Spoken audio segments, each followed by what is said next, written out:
అన్నీ తెలిసినోడికి అమావాస్య చావు, ఏమీ తెలియనోడికి ఏకాదశి చావు అన్నట్లుగా ఇన్ని మాట్లాడేటటువంటి జగ్గి వాసుదేవ్ గారు ఈ ఆర్యన్ ఇన్వాజన్ థియరీ విషయంలో చాలా చాలా దారుణంగా మాట్లాడారు. అన్నీ తెలిసినోడు అణిగిమణిగా ఉంటాడు, ఏమీ తెలియనోడు ఎగిరెగిరి పడతాడు అన్నట్టు. అయ్యా భరతవర్ష, ముందు నువ్వు తెలుసుకోవాల్సిన విషయం ఏమిటంటే ఈ వీడియో సద్గురు అఫీషియల్ ఛానల్లో లేదు. సద్గురు అఫీషియల్ ఛానల్లో కానీ సద్గురుకు సంబంధించిన ఏ అఫీషియల్ ఛానల్లో ఈ వీడియో లేదు. అంటే దాని అర్థం ఏంది? ఆ వీడియోలో తప్పులు ఉన్నాయనో లేకపోతే మాట్లాడింది తప్పనో ఆ సద్గురు ఆ వీడియోని డిలీట్ చేసినట్టు అర్థం. ఎవడో అనామకుడు 2012లో రికార్డ్ చేసిన వీడియోని 400 మంది కూడా సబ్స్క్రైబర్ లేని ఛానల్లో ఉన్న వీడియోని తీసుకొచ్చి నువ్వు ఇప్పుడు చెప్తున్నావు. వాడు ఎవడు అసలు ఆ ఛానల్ని రన్ చేస్తున్నాడు? 400 మంది సబ్స్క్రైబర్లు ఉన్నారు దాంట్లో ఉన్న వీడియో ఇది నువ్వు ఇప్పుడు బయటికి చెప్పేది. సద్గురుకు సంబంధించిన ఏ అఫీషియల్ ఛానల్లో ఈ వీడియో లేదు. దాంట్లో తప్పులు ఉన్నాయి కాబట్టి ఆ వీడియో వాళ్ళు డిలీట్ చేశారు. నీలాంటి బుద్ధి లేని వాళ్ళు మళ్ళీ దాన్ని తీసుకొని వచ్చి బయటికి పెట్టి ఎలా పడితే అలా మాట్లాడుతున్నారు. కేవలం ఈయనకున్న వ్యక్తిగత అజెండాలా లేకపోతే ఇంకేదన్నా ఇంటర్లింక్లా నాకు అర్థం కావట్లేదు. నీకు అర్థం కాని దానికి ఎవడేం చేస్తాడు? సద్గురుకి వ్యక్తిగత కారణాలు, సద్గురు లింకులు ఉన్నాయంటున్నావు. నీకెవడైనా డబ్బులు ఇచ్చాడా? కొంపదీసి డిఎంకే పార్టీ నుంచి నీకేమైనా డబ్బు వస్తుందా సద్గురు మీద ఇలా వీడియో చేయమని? బట్ నేనైతే షాక్ అయ్యాను ఈ వీడియో చూసి. నువ్వు అవ్వాల్సింది షాక్ కాదురా అయ్యా. అసలు ఈ వీడియో అఫీషియల్ ఛానల్లో లేదే. ఎవడో 400 సబ్స్క్రైబర్లు కూడా లేని ఛానల్లో ఈ వీడియో ఉందే. అసలు ఆ ఛానల్ని ఎవరు ఆపరేట్ చేస్తున్నారు? అఫీషియల్ ఛానల్లో ఈ వీడియో లేదంటే ఆయన దాన్ని డిలీట్ చేసినట్టే కదా. సద్గురువే డిలీట్ చేసిన వీడియోని మళ్ళీ మనం ఎందుకు లేపాలి? ముందు అసలు ఆ ఛానల్ ఎవరు ఆపరేట్ చేస్తున్నారో తెలుసుకొని ఈ వీడియో డిలీట్ చేపిచ్చేస్తే పోద్ది కదా. సద్గురు అఫీషియల్ ఛానల్లోనే లేనప్పుడు బయట ఛానల్లో ఎందుకుంది? అది నువ్వు ఆలోచించాల్సింది. షాక్ అయ్యాడంట, షాక్. అవసరం ఉందని కూడా గుర్తించాను. కాస్త ఈ వీడియో చేయడం ద్వారా కాస్త నెగిటివిటీ రావచ్చు ఎక్కువగానే, కానీ అల్టిమేట్గా సత్యం కదా గెలిచేది. దానివైపున కదా మనం నిలబడితేనే ధర్మం అనేది. ఇప్పుడు అదే మాట్లాడతాను. నువ్వేందయ్యా సద్గురు విషయంలో ధర్మాన్ని సత్యాన్ని కాపాడేది? ఎట్లా కాపాడతారు మీరు అసలు దేనికైనా? నువ్వు చేయవా తప్పులు, నేను చేయవా? మనుషులు నాకు తప్పులు చేయరా? ఇప్పుడు ధర్మరాజు జూదం ఆడాడని మనం ఇప్పుడు కూడా ధర్మరాజుని తిడతా కూర్చుంటామా? ఆయన ధర్మం వైపు నిలబడతాడు, అబద్ధం ఆడాడు అని ఇప్పటికీ మన పిల్లలకి మనం చెప్పుకుంటాం గొప్పగా. ధర్మరాజులాగా మనం ధర్మంగా ఉండాలని. ఒక వీడియో సద్గురు గారు తప్పుగా చేసుండొచ్చు, కానీ ఇదే నువ్వు రెస్పాండ్ అయ్యేది దానికి. అసలు నువ్వేందే నిలబెట్టేది సత్యాన్ని, ధర్మాన్ని? ఎట్లా నిలబడతారు నువ్వు యూట్యూబ్ ద్వారా? ఒక విషయంలో ఎర్రర్ ఉంటే చాలా జాగ్రత్తగా చెప్పగలగాలి. అంతేగాని నీకు పర్సనల్గా సద్గురు గారు నచ్చరంటే నాకు నచ్చరు అని చెప్పుకో, తమిళ BBC లాగో లేకపోతే హిందీ యూట్యూబర్ లాగో. అది మానేసి ఆయన విషయంలో ఏంది? నువ్వేంది సత్యం కాపాడేది, ధర్మాన్ని కాపాడేది సద్గురు గారి విషయంలో? నువ్వు ఇప్పుడు ఈరోజు చేసిన వీడియో వల్ల అసలు న్యూట్రల్గా ఉన్న చాలామంది సద్గురుని ద్వేషించడం స్టార్ట్ చేస్తారు. ఆయన ఎన్ని కార్యక్రమాలు చేస్తున్నారో తెలుసా నీకు? బయట అసలు స్టూడియోలో కూర్చొని మాట్లాడేవాడు నీకేం తెలుస్తుంది? చూడండి, ఫస్ట్ ఆఫ్ ఆల్ మీరందరూ కామెంట్స్ రూపంలో తెలియజేయండి. ఆర్యన్ ఇన్వాజన్ థియరీ నిజమని మీరు నమ్ముతున్నారా? నమ్మితే ఏ ప్రాతిపదికన? నమ్మకపోతే అది అబద్ధం అని మీరు ఏవో కొన్ని ఆధారాలని కామెంట్స్ రూపంలో అర్థవంతంగా పోస్ట్ చేయండి. ఎందుకంటే ప్రతిదీ ఇంపార్టెంటే. ఇక్కడ మాట్లాడదాం దీని గురించి. అయ్యా బాబు, బయట హిందువులకి సగం మందికి ఈ ద్రవిడియను, ఈ ఆర్యన్ థియరీలు ఏంటో అస్సలు తెలియదు. నువ్వు వాళ్ళని కామెంట్లు పెట్టమంటున్నావు. వాళ్ళు గూగుల్లో ఏది ఉంటే అది పెడతారు. నీకు నిజాలు తెలిస్తే నిక్కచ్చిగా ఆధారాలతో సహా బయట పెట్టేటట్టు ఉండాలి వీడియో. సో నేను ఇక్కడ వీడియో పెట్టాను, ఇక్కడ ప్లే చేస్తాను. ఎందుకంటే టార్గెట్ చేస్తారు. టార్గెట్ చేసేసి కాపీరైట్లు వేసి ఛానల్ లేకుండా చేసే అవకాశాలు ఉంటాయి కనుక కేవలం ఆడియో ప్లే చేస్తా. వీడియో అయితే ఇది. నిన్ను టార్గెట్ చేయాల్సినంత అవసరం వాళ్ళకి లేదయ్యా. నువ్వు అంత ఊహించుకోకు.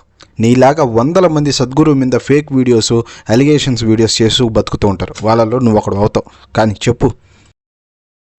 Sadhguru on Aryan migration and Dravidian culture rare video 2012 Mahabharat event అని పెట్టారు. ద మిస్టిక్స్ వాయిస్ అంట ఈ ఛానల్లో పెట్టారనమాట. ఏదేమైనప్పటికీ కూడా ఇది 2012దా 18దా అనవసరం మనకి. అవును, అనవసరం మనకి. ముందు ఏంటంటే హిందువులు ఐకమత్యంగా ఉన్నారు, వాళ్ళని విడగొట్టేయాలి, చిలగొట్టేయాలి వాళ్ళని. అదే మనకు అవసరం. అసలు ఆ ఛానల్ చూడవయా, ఆ ఛానల్ పేరు చూడవయా, దానికి ఎంతమంది సబ్స్క్రైబర్లు ఉన్నారు చూడవయా. ఎవడో అనామకుడు 400 మంది కూడా లేరు సబ్స్క్రైబర్లు. అసలు ఆ ఛానల్ ఎవరు, దాన్ని ఎవరు మెయింటైన్ చేస్తున్నారు అది తెలుసుకోవాలి ముందు నువ్వు. ఇక్కడే తెలిసిపోతుంది నీ ఇంటెన్షన్ ఏంది, అసలు నీ చేత ఎవరు మాట్లాడిస్తున్నారు అనేది మాకు ఇప్పటికీ అర్థం కాల. నిజంగా నువ్వు హిందూ ధర్మానికి అనుకూలంగా ఉంటావా, హిందూ ధర్మానికి వ్యతిరేకంగా మాట్లాడతావా అనేది ఇక్కడే అర్థమైపోతుంది. నిజంగా 2012లో మాట్లాడిన దాన్ని ఇప్పుడు తీసుకొని వచ్చి అది కూడా వాళ్ళ అఫీషియల్ సైట్లో లేదని, అఫీషియల్ వెబ్సైట్స్లో కానీ అఫీషియల్ ఛానల్లో లేదు అంటేనే they themself describe it is a false video అని. దాంట్లో తప్పైనా ఉండుండొచ్చు, లేకపోతే రాంగ్ అయినా మాట్లాడొచ్చు. మనిషి నాకు తప్పు చేయరా, ఇక్కడే తెలిసిపోతుంది నీ ఇంటెన్షన్ ఏందే అని. బ్రో ప్లీజ్ చెప్పు, నీకు ఎవరు డబ్బులు ఇచ్చారు, ఎవరు ఇట్లా మాట్లాడమని చెప్తున్నారు? ఎందుకంటే ఇంత సబ్జెక్టు, ఒక తప్పుడు సబ్జెక్టు మీరు మాట్లాడారు అంటే తప్పకుండా మీ అంతర్గతంగా ఒక రాంగ్ ఎజెండా ఉంది. భారతీయుల మీద ప్రేమ లేదు, భారతీయుల ఏకీకరణ మీద నమ్మకం లేదు, కావాలని మీరు కూడా వేర్పాటువాద ధోరణిని ప్రదర్శిస్తున్నారు. ఏమయ్యా, కడుపుకు అన్నం తింటున్నావా లేకపోతే రోడ్లో గడపని పెంట తింటున్నావా? ఎట్లా వస్తున్నాయా సద్గురు నా మాట్లాడడానికి? నీకు సద్గురుకి ఇండియన్స్ మీద ప్రేమ లేదా? సద్గురు చేస్తున్న కాంట్రిబ్యూషన్స్ తెలుసా నీకు? కనీసం ఆర్ఎంపీ డాక్టర్ లేని తమిళనాడులో ఎన్నో గ్రామాల్లో ఈషా ఫౌండేషన్ మెడికల్ వ్యాన్స్ వెళ్ళి ట్రీట్మెంట్ చేస్తాయి. వాళ్ళకి ఫ్రీగా డయాబెటీసు, చిల్డ్రన్స్కి ఏమైనా సమస్యలు వస్తే వాటన్నిటికీ చెకప్ చేసి మందులు ఇస్తారు. తెలుసా నీకు? కోవిడ్ సమయంలో ఎన్ని ఆక్సిజన్ సిలిండర్లు ఈషా ఫౌండేషన్ ఎన్జిఓ సహాయంతో ప్రభుత్వానికి అందించిందో తెలుసా నీకు? అక్కడున్న రైతుల నుంచి ప్రతి నెల ఈషా ఫౌండేషన్ ఎన్ని కూరగాయలను కొంటుందో తెలుసా నీకు? ఎన్ని స్కూల్స్ని నడిపిస్తున్నారో తెలుసా సద్గురు? దాంట్లో ఎంతమంది స్టూడెంట్స్కి ఉచితంగా విద్యని చెప్పిస్తున్నారో తెలుసా? మన కల్చర్ని కాపాడడానికి, భరతనాట్యం లాంటి సాంప్రదాయ నృత్యాలను కాపాడడానికి ఈషా సంస్కృతి అనే ఒక దాన్ని పెట్టి ఎంతమందికి ఫ్రీగా విద్యను నేర్పిస్తున్నారు తెలుసా? ఏం తెలుసు నీకు సద్గురు గురించి? నీకు ఆ వీడియోలో ప్రాబ్లం ఉంటే, లేకపోతే ఆయన చెప్పిన మాటలతో ప్రాబ్లం ఉంటే నువ్వు అంతవరకే మాట్లాడు, ఆ విషయాన్ని డిఫెండ్ చేయి, నీకు దగ్గర ఉన్న ఆధారాలు బయటపెట్టు. అంతేగాని ఆయనకి ఇండియన్స్ అంటే నచ్చరు, ఇండియన్ ఏకీకృతం మీద ఆయనకి ఇంట్రెస్ట్ లేదు అని చెప్పి పిచ్చి కోతలు కొయ్యకూడదు. నువ్వు ముందు ఈ వీడియో చూడు ముందు, నువ్వు తర్వాత మాట్లాడుతూ. Question is that allow people to find out what their own interpretation, loyalty and allegiance are. No, I mean just because we go to the cinema and before Gangs of Wasseypur we stand up for the national anthem, how does that become the criteria for having allegiance or being a patriot to the nation? Why should a man stand there guarding this nation when we are not willing to stand up for a simple symbol of the nationhood? It is 52 seconds, it's a shame. Now, the kind of arguments people are creating is, what if somebody is handicapped? Arey, don't we have that much sense? If somebody is handicapped, we will not ask him to stand up? What nonsense is this? He can sit like this, showing some expression for the nation. Nation has to evolve. If this nation in the next 25 years comes to a place where all citizens in this country are well nourished, we can bring down our nationalism and patriotism by 25%. If in another 15, 20 years or 25 years, if everybody is well employed, well-to-do, a nation is bursting with prosperity, then you can bring it down to 50%. Someday, if you come to such an egalitarian situation where there is no caste, no creed, no discrimination, gender, caste, creed doesn't matter, we are all just boom.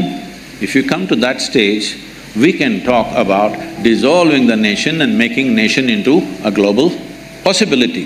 But without understanding the realities, when your sovereignty is not fixed, when you don't know where the hell your border is of this nation, and half the people have not eaten properly, you are talking about in one hand popcorn, one hand Coca-Cola, and you can't stand up. No, this is not okay. This is not okay. This is not a question of nationalism, this is a question of your humanity. చూసావా? ఇది 52 సెకండ్లు మేము జనగణమన కోసం cinema హాల్లో నిలబడాలని ప్రశ్నించినందుకు ఎంత గొప్పగా దేశం గురించే వాళ్ళకు వివరించారు సద్గురు. మనం ఎలా ఉండాలో ఎంత బాగా చెప్పారు. ఆయనే నువ్వు భారతీయులంటే ఇష్టం లేదు, దేశం అంటే ఆయనకి నచ్చదు అని చెప్తున్నావు. సిగ్గుండాలి కొంచెం అయినా. ఇకపైన అలాగే ఈ సద్గురు అని పిలవడానికి కూడా నా మనసుకి అంగీకరించట్లేదు. అంగీకరించకపోతే ఎవడికి నష్టము? 150 దేశాల్లో పైగా ఎంతోమంది కోట్ల మంది ప్రజలు ఆయన్ని అనుసరిస్తూ ఆయన ఇనిషియేట్ చేసిన యోగా కానీ సాధనలు కానీ నేర్చుకుంటూ వాళ్ళ ఫిజికల్ లైఫ్ని, మెంటల్ లైఫ్ని సస్టైన్ చేసుకొని వాళ్ళ లైఫ్లో ఎంతో ముందుకు వెళ్తున్నారు. ఎంతోమంది వాళ్ళ స్ట్రెస్ లైఫ్ని బ్యాలెన్స్ చేసుకుంటున్నారు సద్గురు ఇనిషియేట్ చేసిన సాధనల వల్ల. ఎంతోమంది అసలు కనీసం సనాతన ధర్మం అంటే ఏంటో తెలియని వాళ్ళు కూడా వచ్చి ధ్యానలింగం ముందు ధ్యానం చేస్తున్నారు, మన ఆచారాలు పాటిస్తున్నారు, బొట్టు పెట్టుకుంటున్నారు. వాళ్ళందరికీ ఆయన సద్గురు. కోట్ల మంది ప్రజలు ఆయన గురువుగా భావిస్తారు. నువ్వు ఎవడివి అసలు? నువ్వు సద్గురు అని పిలిస్తే ఎంత, పిలవకపోతే ఎంత? అసలు నీ ఫీలింగ్ ఏంటి? అసలు టోటల్ హిందూస్ అంతా నిన్ను ట్యాచ్ వేరర్గా చూస్తున్నారు అనుకుంటున్నావా? నీ వెనకే హిందూస్ అందరూ ఉన్నారనుకుంటున్నావా? ఒక పెరియారు, ఒక కరుణానిధి, ఇలాంటి సద్గురువులు. ఒరే ఏమనాలరా నిన్ను? పెరియారు, కరుణానిధి, సద్గురువా? దేవుడే లేడు, దేవుణ్ణి నమ్మద్దు, అసలు దేవుడు లేడు అని చెప్పి హిందూ దేవుల్ని పచ్చిబూతులు తిట్టినవాడు పెరియారు. రాముడు దేవుడు కాదు, అసలు రామసేతును కూల్చేసి అక్కడ బ్రిడ్జి కట్టనని చెప్పినవాడు కరుణానిధి. వాళ్ళిద్దరిని సద్గురుతో పోలుస్తావా? నీకు అసలు పొద్దుందే కడుపు కూడు తింటున్నావు, పెంట తింటున్నావు నువ్వు. గత ఎన్నో సంవత్సరాలుగా దేవుని నమ్మని పార్టీలు తమిళనాడుని రూల్ చేస్తున్నా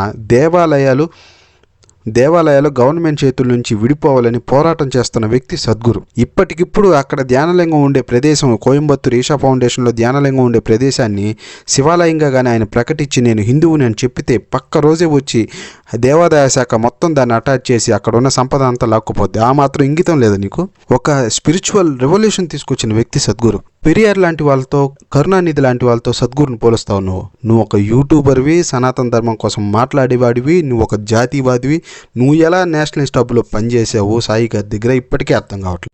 నీకేం హక్కు ఉంది అసలు సద్గురుని వాళ్ళతో పోల్చడానికి? నీకు ఆయన చెప్పిన మాటలతో ప్రాబ్లం. నువ్వు ముందు క్రాస్ చెక్ చేసుకో. అసలు ఆ వీడియో రియలా ఫేకా చెక్ చేసుకో. గత 15 సంవత్సరాలుగా ఇలాంటి మాటలు ఆయన పబ్లిక్లో మాట్లాడా చెక్ చేసుకో. 2012లో మాట్లాడిన వీడియో ఆయన ఛానల్లో ఉందా లేదో చూసుకోమంటారు. అసలు ఆయన ఛానల్లో లేనప్పుడు నీకు ఎవడిచ్చాడు హక్కు? He's not Sadhguru.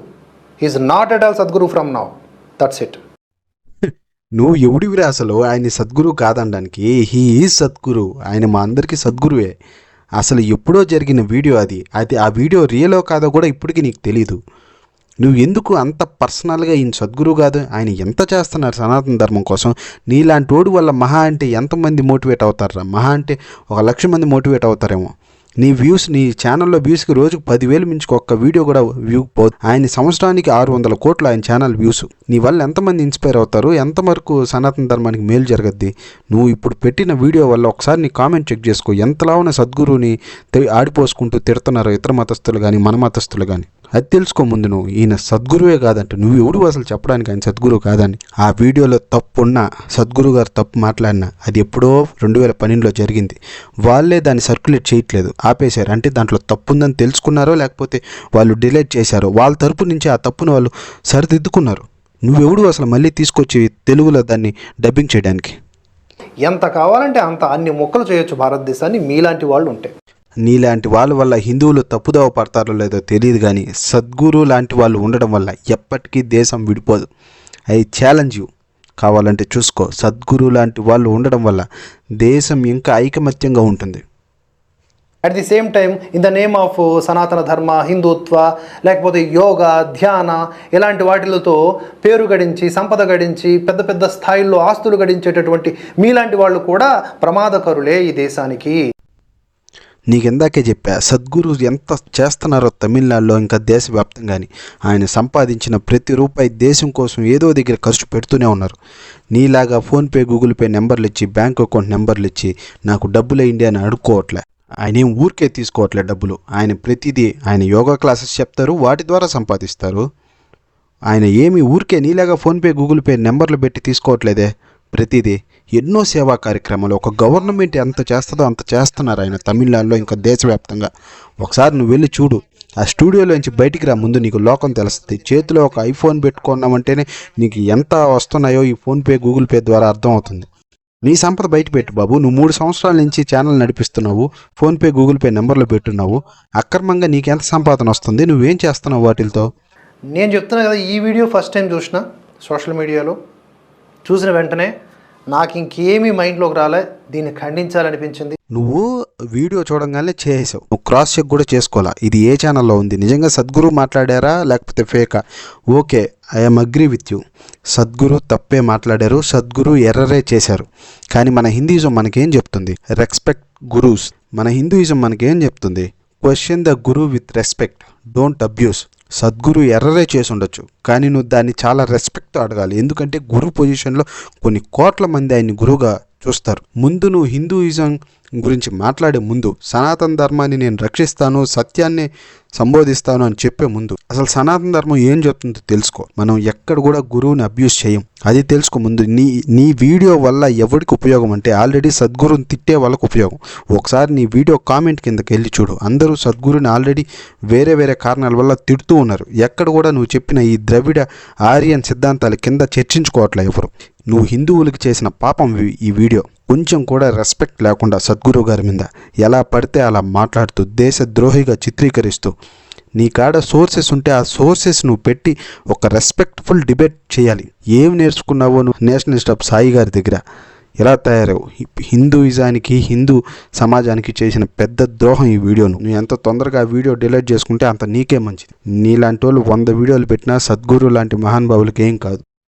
అసలు నువ్వు ఎవడివి సద్గురుని ప్రశ్నించడానికి? నీ క్వాలిఫికేషన్ ఏంది? ఇప్పటికిప్పుడు సమాజంలో సమాజ శ్రేయస్సు కోసం ఏదైనా చిన్న ఉద్యమం చేయాలంటే ఒక 10,000 మందిని గుమిగూడించగలవా? సద్గురు ఒక మాట చెప్తే లక్షల మంది వస్తారు. నీ జీవితంలో ఎప్పుడైనా ఒక 10,000 చెట్లు నాటించుంటావా? సద్గురు ఎంతో కష్టపడి 150 కోట్లకు పైగా చెట్లు నాటించి ట్రీ బేస్డ్ వ్యవసాయాన్ని ప్రోత్సహించును. నీ జీవితంలో సాధ్యం అవుతుంది అది. నీ వయసు ఇప్పుడు ఎంత ఉంటుంది? ఒక 35 ఉంటుంది. 35 ఏళ్ల వయసులో సద్గురు ఎంతో మందికి యోగా టీచర్గా యోగా నేర్పిస్తూ ఉండేవాళ్ళు తెలుసా? ఏం క్వాలిఫికేషన్ ఉందని? ఒక యూట్యూబ్ ఛానల్లో చేతిలో మైక్ ఉంటే సద్గురు కాలి కోటి కంటిన మట్టికి సమానం కాదు. తెలుసుకో, గుర్తుపెట్టుకుని స్థాయి అది.